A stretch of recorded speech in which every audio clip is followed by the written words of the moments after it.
Hey everybody, my name is Erica and today I'm going to be giving you a list of books to read for this summer.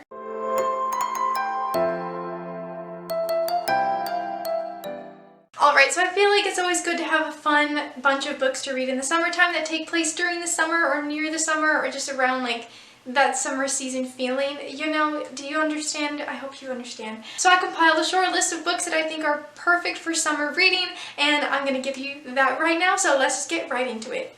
The first book I have is, of course, The Falling in Love Montage, which is one of the most perfect summer reads. It is a little depressing and kind of sad and emotional, but it takes place in the summertime, and it's a perfect little summer rom-com book.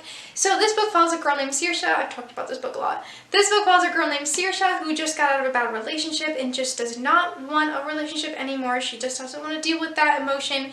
She's fine with talking to girls, that kind of thing, but she just does not want to date any more girls at the current time. Until she meets this cute girl named Ruby while they're at a party. They instantly click. Ruby has this idea that they can kind of go on montage-y dates, like those montage moments in rom-coms where they're just going on cute dates. And so Ruby convinces Saoirse to watch all of these rom-coms and then they will go on those dates. So they do a lot of cute little fun things together, but meanwhile, while Ruby is starting to really catch feels for Saoirse is being very distant and she isn't really trying to take the time to get to know Ruby, despite Ruby really liking Saoirse. And Saoirse does really like Ruby, but she just doesn't want any attachment. She doesn't want to get to know her because she just doesn't want to lose her. Because meanwhile, Saoirse's mom, oh, this is so sad. Saoirse's mom has dementia. Saoirse can't imagine herself in a relationship and then losing those memories. She doesn't want to do that to herself or to someone she loves. That is definitely the hard part of this book, is that it faces very difficult things in that area. But overall, this is such a great summer read. They go on so many cute, fun little dates together, and it takes place obviously in the summertime. And it's just so pretty. It's such a perfect summer book, and I absolutely love this one. I should actually reread it this summer, but we'll get into that maybe. But yes, definitely this is book recommendation number 1. The next book I think that is a perfect summer read is, of course, Malibu Rising. I love Taylor Jenkins Reid so much. This book follows the children of Mick Riva. They're all grown up and they're living in Malibu and living their best lives, partying it up, and they're professional surfers and they just model, they surf, all of those things. So every year Nina Riva, who is a famous surfer and model, she, mostly model I guess, I don't know, I really remember, but every year she throws an end of summer party that gets pretty out of control, and so this party is no different. Things get really crazy. We're learning about their past, of course with their mom and their dad and all of those things, but also while we're at this party, a lot of stuff goes down. It is a very intense summer party that leads to some not so great things. Lots of revelations and new discoveries and new relationships, and it is just, there's a lot of stuff jam-packed into this little book.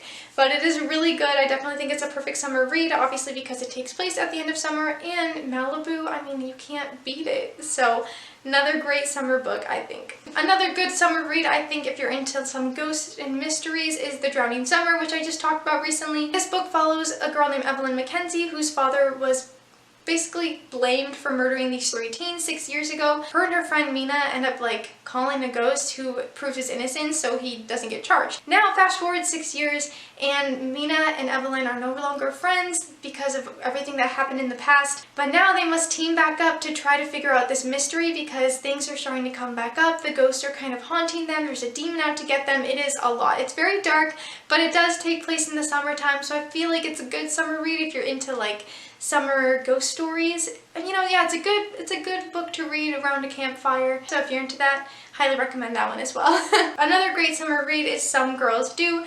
This is a great YA contemporary coming of age story. We're following this girl named Morgan who had to transfer schools because she's queer and her Catholic school did not accept that. So she's out and proud at her new school. She's a track star and she ends up falling for this girl named Ruby, who is still kind of figuring out her sexuality. They fall very hard for each other and they just can't deny their attraction while they're spending time together, but obviously there are conflicting feelings when Ruby isn't ready to come out and share that part of herself, whereas Morgan is and is very confident, so they're kind of maneuvering those things while finishing the school year, all of that. So I think it's a good read. I mean, I can't remember when exactly it takes place. I'm thinking, it came up as a summer read and the cover is perfect for summertime, but it's a really cute story, a perfect little summer rom-com, so that is another book that I recommend for this summer. Another book that I talked about recently is Delilah Green Doesn't Care. This book I'm not going to go into a lot of details, but again, we're following Delilah Green, who has to go back to her hometown where she isn't very close to her stepmom and stepsister because she promised her stepsister she'd be the photographer at her wedding,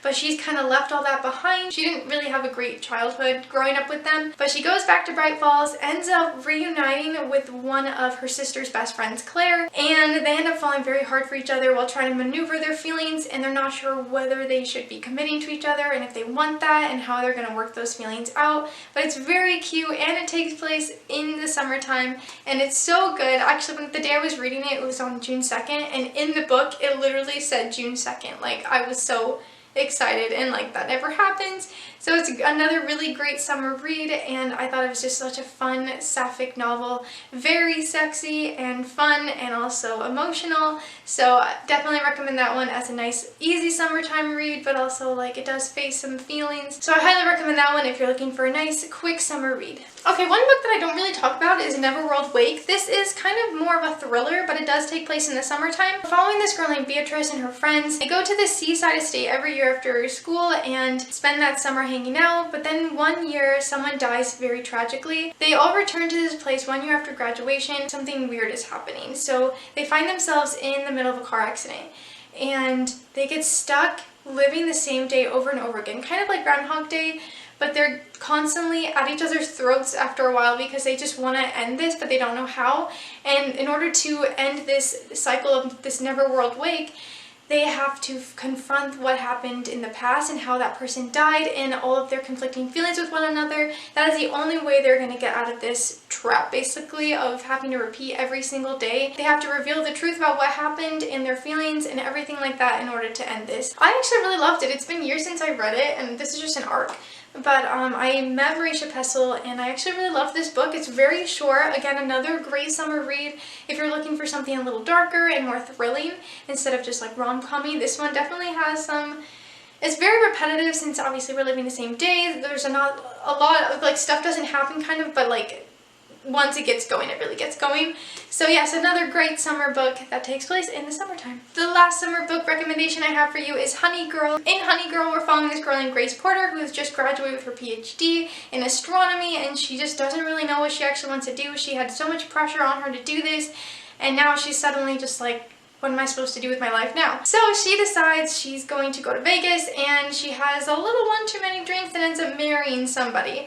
And she doesn't even remember this girl's name. So they kind of go back to their own separate lives. This other woman is from New York, and Grace decides she's going to spend her summer in New York because she wants to do something different. She wants to get to know this woman she's calling her wife now, and so she does something a little more rebellious and goes to spend the summer in New York. So while she's spending the summer in New York with this woman, she starts to rediscover things about herself and what she actually wants to do with her life without letting all this pressure from her family kind of like control what she should be doing.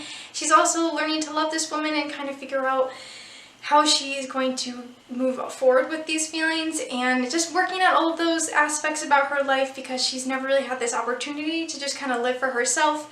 And it's, I don't know, it's really lovely. It's definitely a great summer read because summer in New York I feel like would be really fun. Nice short, quick read, but also very empowering and inspirational and queer, so I think it's a great summer book. Alright everybody, those are 7 books I recommend to read for this summer, especially if you're looking for anything thrilling, kind of spooky, or rom-com-y and sweet and queer, sapphic, all of that. Those are 7 books I highly recommend to read for this summer. That is all I have for you today. If you like this video, be sure to give it a nice little thumbs up. If you want to keep following me on this booktube journey, please subscribe to my channel. You can follow me on Twitter and Instagram at ArikaAGobble. Thank you all so much for watching. I'll see you soon with another video. Bye!